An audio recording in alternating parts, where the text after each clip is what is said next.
함께 사도신경으로 신앙 고백하며 하나님 앞에 온전히 나아가겠습니다.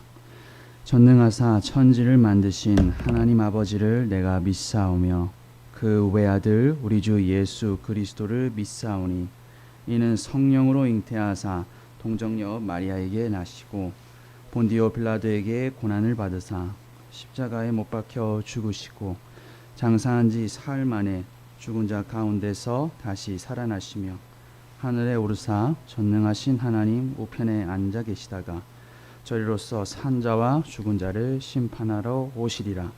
성령을 믿사오며 거룩한 공예와 성도가 서로 교통하는 것과 죄를 사하여 주시는 것과 몸이 다시 사는 것과 영원히 사는 것을 믿사옵나이다.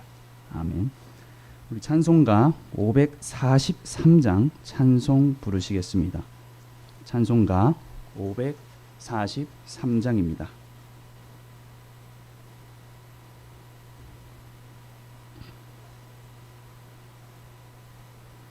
찬송가 543장 찬송하겠습니다.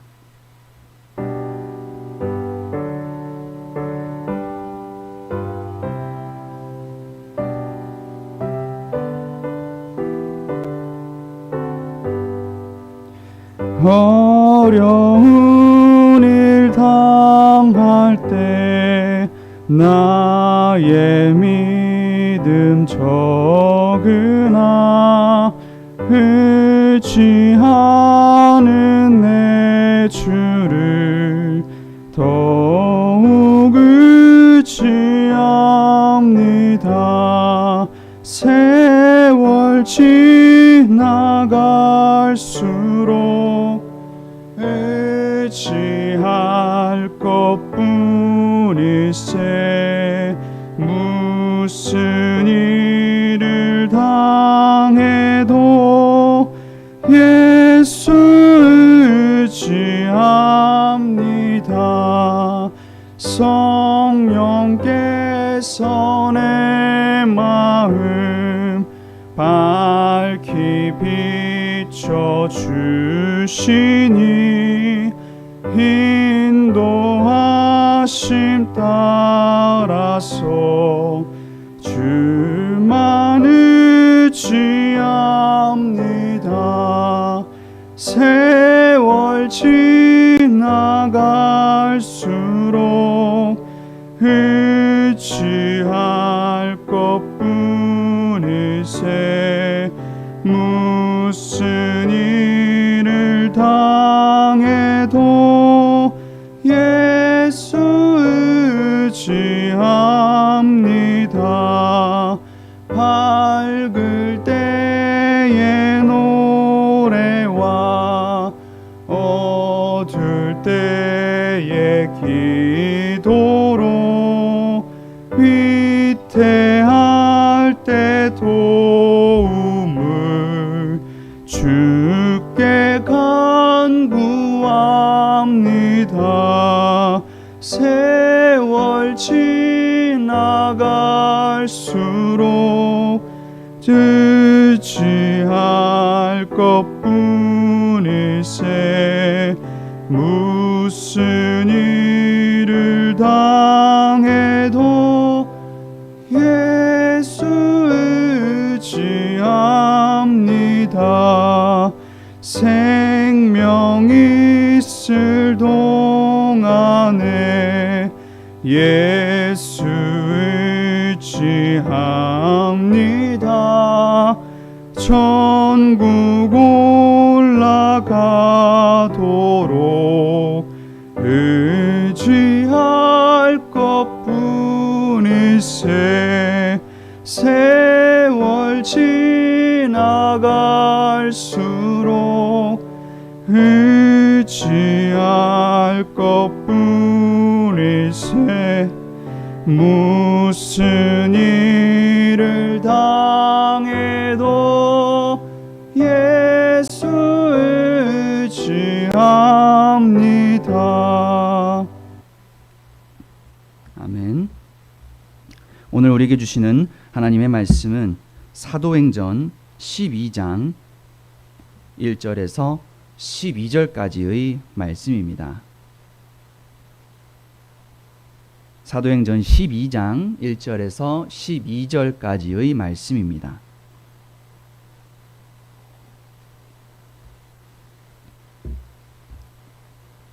제가 가진 성경 207면에 있습니다. 1절부터 12절까지의 말씀 저와 여러분이 한 절씩 교독하겠습니다. 그때에 헤롯 왕이 손을 들어 교회 중에서 몇 사람을 해하려 하여 유대인들이 이 일을 기뻐하는 것을 보고 베드로도 잡으려 할세. 때는 무교절 기간이라.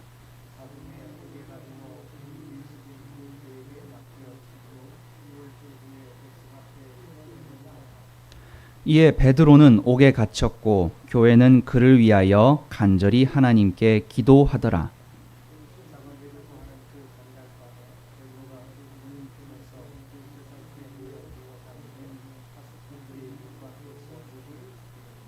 호련히 주의 사자가 나타나매 옥중에 광채가 빛나며 또 베드로의 옆구리를 쳐 깨워 이르되 급히 일어나라 하니 쇠사슬이 그 손에서 벗어지더라.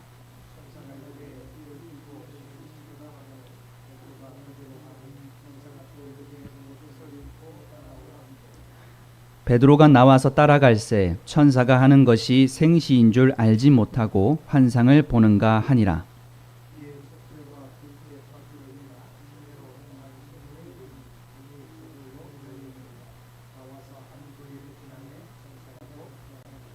이에 베드로가 정신이 들어 이르되 내가 이제야 참으로 주께서 그의 천사를 보내어 나를 헤롯의 손과 유대 백성의 모든 기대에서 벗어나게 하신 줄 알겠노라 하여 깨닫고 마가라 하는 요한의 어머니 마리아의 집에 가니 여러 사람이 거기에 모여 기도하고 있더라. 아멘. 할렐루야. 말씀을 묵상하고자 예배의 자리에 나오신 모든 분들 가운데 하나님의 은혜가 함께 하시기를 소원합니다. 사도행전 8장 이후에 꾸준히 전해지고 있었던 복음의 확장은 12장에서 잠시 멈추게 됩니다. 스데반의 순교로 박해를 겪었던 교회에 다시 박해가 가해진 것입니다. 이번에는 유대 지도자들이 아니라 헤롯 왕이었습니다. 여기서 등장하는 헤롯 왕은 헤롯 대왕의 손자 아그리빠 1세였습니다. 그는 헤롯 안티파스와 결혼했던 헤로디아의 오빠였고 자신의 삼촌이었던 헤롯 안티파스를 로마 황제의 반역죄로 밀고 하여 축출하고 왕자를 차지하였던 사람이었습니다. 그는 주후 41년에 황제 글라우디오로부터 유대와 사마리아까지 관할하는 왕으로 책봉되게 됩니다. 그래서 헤롯은 유대와 사마리아 또 갈릴리와 요단 동편 데가볼리 전 지역을 통치하게 되었습니다. 그렇기 때문에 헤롯은 자신의 정치적 이득을 위해서 유대인들의 환심을 사고자 많은 노력을 기울였습니다. 그래서 유대인들이 좋게 여기지 않았던 교회를 박해하기 시작하였습니다. 그동안은 유대 종교 지도자들, 곧 종교 권력에 의해서 핍박을 받아왔던 교회가 이제는 정치 권력에 의해서 핍박을 받게 된 것입니다. 헤롯은 요한의 형제였던 야고보를 칼로 처형하였습니다. 그 당시에 죄인을 칼로 처형했다라는 것은 야고보에게 씌운 혐의가 반역죄였다라는 것을 암시합니다. 이렇게 사도들 가운데 처음으로 야고보가 순교를 당하였습니다. 성경은 헤롯 왕이 야고보를 죽이고 나니까 유대인들이 기뻐했다라고 기록합니다. 유대인들이 헤롯 왕을 정치적으로 지지하기 시작하니까 헤롯은 다른 한 명을 더 처형하려고 하였습니다. 바로 베드로 사도였습니다. 베드로가 이어서 체포되었지만 마침 이날은 무교절 기간이어서 처형은 명절 이후로 미루어지게 되었습니다. 무교절은 유월절 다음 날부터 일주일 동안 무교병을 먹는 기간입니다. 무엇보다 유월절 이후에 헤롯 왕은 베드로를 백성들 앞에 끌어내고자 하였습니다. 베드로를 많은 유대인들이 보는 앞에서 공개 처형을 하고자 계획한 것입니다. 과거 베드로는 예수님께서 십자가 처형을 당하실 때에 그 상황을 목격하면서도 자신이 예수님의 제자라고 얘기하면 예수님과 똑같이 죽임을 당할까 두려워 3번이나 부인한 적이 있습니다. 오늘 본문에 베드로가 옥에 갇히는 상황이 자세히 기록되지 않아 어떤 상황인지 우리가 알 수는 없지만 아마 예전과 같이 이번에도 예수님을 부인하였다면 베드로가 옥에 갇히는 일은 없었을 것입니다. 그러나 이번에는 야고보와 동일하게 자신도 죽게 될 것을 알고서도 결국 베드로는 옥에 갇히기를 선택한 것입니다. 헤롯은 베드로가 갇힌 감옥을 이중으로 철저히 지키도록 지시하였습니다. 4절의 말씀을 보게 되면 군인 4씩 4패, 총 16명의 군인이 교대로 베드로를 지켰던 것입니다. 이렇게 베드로가 옥에 갇히게 되자 많은 사도와 성도들은 베드로도 죽임을 당할까 위기감을 느꼈고 간절히 하나님께 기도하였습니다. 시간은 흘러 무교절이 지나고 처형 전날 밤이 되었습니다. 경비 군인 둘은 옥 안에서 죄수 베드로를 가운데 두고 누워 있었고 다른 둘은 밖에서 지키고 있었습니다. 그런데 그때 주의 사자가 갑자기 나타났습니다. 천사는 광채를 발하였고 직접 자고 있던 베드로의 옆구리를 쳐서 깨웠습니다. 그러자 손에 채워져 있던 쇠사슬이 저절로 벗어져서 베드로는 자유로워지게 되었습니다. 천사는 띠를 띠고 신을 신고 또 겉옷을 입으라고 베드로에게 지시한 후에 감옥에서 나오도록 도와주었습니다. 베드로가 감옥 안에서 이리저리 움직이는 동안 그와 함께 있던 군인들은 전혀 알아채지 못하였습니다. 베드로는 천사를 따라 감옥에 나오면서도 천사가 하는 일이 무엇인지 꿈인지 생시인지 알 수 없었습니다. 마치 환상을 보는 것 같습니다. 베드로와 천사는 감옥 바깥에서 지키고 있던 첫 번째 경비병들과 두 번째 경비병들을 지나 성으로 통하는 철문에 이르렀습니다. 그들도 베드로가 감옥을 나가는 것을 전혀 알아채지 못했습니다. 감옥에서 시내로 통하는 마지막 쇠문이 저절로 열렸고 베드로는 바깥으로 나오게 되었습니다. 천사는 감옥을 나와서도 베드로를 이끌고 길거리 한 구간을 더 같이 간 후에 사라졌다고 합니다. 베드로는 이제야 정신을 차리고 꿈에서 깬 것처럼 방금 일어난 사건들을 음미하였습니다. 내일이 처형날이었는데도 불구하고 쇠사슬에 묶여 감옥에 있어야 할 사람이 모든 옷을 챙겨 입고 거리에 서 있었습니다. 우연의 일도 아니었고 어떤 사람이 도와준 것도 아니었습니다. 천사를 통해서 하나님이 하신 일이었음을 베드로는 깨달았습니다. 베드로는 전에도 유사한 경험을 한 적이 있습니다. 과거 사도행전 5장에서도 대제사장과 사두개인들이 사도들을 잡아 옥에 가두었을 때에도 주의 사자가 밤에 옥문을 열고 그들을 이끌어내 주었습니다.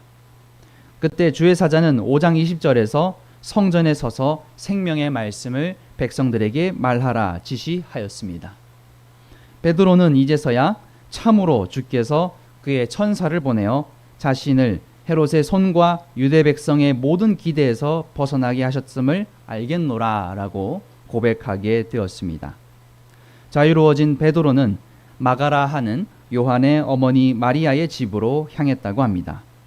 그곳에는 과거 다락방에 모였던 것처럼 여러 사람들이 모여서 베드로를 위해서 기도하고 있었던 것입니다. 오늘 누가는 이 사건을 기록함으로써 신앙생활을 하는 것이 무엇인지 우리에게 보여주고 있습니다. 바로 신앙생활은 억압과 박해에서 풀려나는 것이라는 것입니다. 세상은 우리의 현실을 묻고 숨쉬지 못하게 합니다. 세상이 정한 시스템 속에서 우리는 억눌리며 현실 속에서 허우적됩니다. 그러나 우리는 구원받은 자들로서 우리의 염려를 주님께 맡기고 기도해야 합니다. 또한 우리는 성령 공동체로서 각자 현실의 문제로 힘들어하는 서로를 함께 보듬으며 우리의 삶의 주권을 주님께 맡기는 신앙생활을 해야 하는 것입니다. 오늘 말씀을 보면 사도들 가운데에 야고보가 먼저 순교를 당하고 베드로가 감옥에서 풀려나 돌아갔다라고 하지만 베드로를 비롯한 모든 사도들은 이후에 순교를 당하게 됩니다. 사도들은 목숨을 위해서 움직이는 자들이 아니었습니다. 그들은 하나님의 부르심과 성령의 인도를 따라갔습니다. 예수님이 세상 권세를 이기고 부활하신 것처럼 제자들 역시 세상의 박해를 이겨내었습니다. 그리고 제자들은 하나님의 뜻에 순종하여 순교의 현장과 복음 전도의 상황 가운데 나아갔습니다. 베드로는 자신의 모든 삶을 주님께 맡길 수 있었기 때문에 처형을 앞두고도 잠들 수 있었으며 감옥에서 풀려났을 때에도 하나님께서 자신을 구원하신 것을 고백할 수 있었습니다. 오늘 말씀의 앞과 뒤를 보게 되면 안디옥에서는 선교의 문이 열렸고 바나바와 바울은 소아시아로 보내지는 선교의 파송식이 있습니다. 베드로는 그 가운데 풀려나서 이 기쁜 소식을 초대교회에 전한 것입니다. 분명히 이 이야기를 사도 바울과 바나바 또한 들었을 것이며 이 사건을 통하여 초대교회는 위기를 극복하고 전심으로 복음을 전하는 동기가 되었을 것입니다. 사랑하는 성도 여러분, 고난은 우리 모두 가운데 다른 방식으로 다가옵니다. 그러나 우리는 고난이 다가올 때에 교회가 베드로를 위해서 기도하였던 것처럼 어떤 어려움을 겪든지 서로를 위해 기도하며 고난을 함께 짊어지는 공동체의 역할을 우리는 수행해야 합니다. 이들이 할 수 있었던 유일한 방법은 바로 하나님께 간절히 기도하는 것이었습니다. 중요한 것은 하나님께서 그 기도를 들으셨다는 것입니다. 그래서 하나님께서는 주의 사자를 베드로에게 보내셨습니다. 그 누구도 헤롯 왕의 손에서 건져낼 수 없었던 베드로를 구원하고자 간절히 기도했던 초대교회의 사도들과 교인들 같이 내 삶을 얽매던 문제들을 주 앞에 놓고 이 시간 간절히 부르짖는 여러분들 되시기를 소원합니다. 그럴 때에 우리의 삶의 여정 가운데서 어떤 일이 기다리고 있을지 알 수 없지만 성경 말씀을 묵상하며 두려워하지 않고 하나님을 우리의 삶의 제일 우선순위로 여기며 하나님을 붙들고 기도하는 저와 여러분 되시기를 간절히 기도합니다. 함께 기도하겠습니다. 하나님 아버지, 이 시간 초대교회가 받았던 박해와 옥에 갇힌 베드로가 풀려나는 놀라운 기적을 묵상하였습니다. 수많은 고난과 핍박 속에서도 믿음을 잃지 않고 간절히 기도하였던 초대교회의 신앙을 따라 오늘 우리의 삶 속에서도 우리의 문제와 고민들을 주님께 의탁하며 언제나 기도하는 교회 되기를 소원합니다. 자신의 미래를 맡겼던 순교자들과 사도들의 믿음을 우리가 본받고 온전히 주님께 부름받은 대로 순종할 수 있도록 우리의 믿음을 단련시켜 주시옵소서. 또한 우리의 삶 가운데에 베드로와 같이 기적이 일어날 줄을 믿고 간절히 주 앞에 기도하며 나아가는 저희 되게 하여 주시옵소서. 언제나 감사드리며 우리 주 예수 그리스도의 이름으로 간절히 기도합니다. 아멘. 이 시간 기도하며 주 앞에 나아갈 때에 나라와 민족을 위하여, 교회와 가정을 위하여, 또 각자의 기도 제목을 놓고 간절히 주님 앞에 나아가는 시간 되기를 원합니다. 함께 기도하겠습니다.